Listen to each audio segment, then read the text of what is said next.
Видео басталмай тұрып сіздерге Fifuner KZ арнасын ұсынамын. Бұл арна стримге жиі шығады. Сілтемесі төменде. Сәлем достар! Мына әлемде біз білмейтін құпиялар өте көп. Соның бірі біздің денемізде орын алып жатыр. Сізбен бірге дұрыс қадам арнасы. Бүгін адам ағзасындағы сіз білмеген мәліметтер жайлы айтатын боламыз.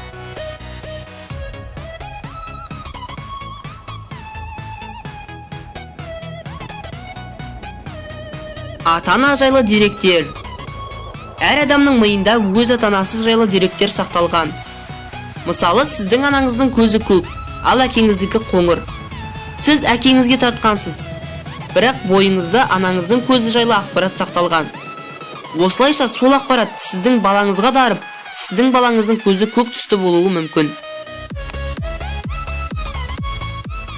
Қолыңыз жарақаттанған кезде жарақаттың орны қанап, қабыршақтанып қалатынын байқаған шығарсыз. Оның себебі, қолыңыз қанаған кезде бойыңыздағы қан мидың бұйрығымен қанаған жерге қарай үлкен жылдамдықпен барады. Осылайша қан ұйып, қабыршақтанып қалады. Осының арқасында жарақаттың орны тез бітеліп, қанға микроб түспейді. Тамақпен бірге салқын сусын ішуге болмайды. Егер адам тамақпен қатар салқын суды да ішетін болса, онда адам тойғанын білмей жей береді. Осының кесірінен асқазанға үлкен зиян тиеді.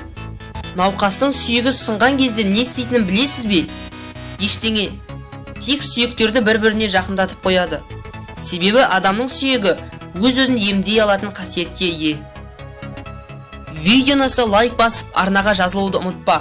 Достар, дәл қазір сендердің арқаларында бізде 600-ден астам оқырман бар. Белсенділік танытып, 1000 оқырманға жеткізіп тастайық. Бүгінге осы, келесі видеода кездескенше.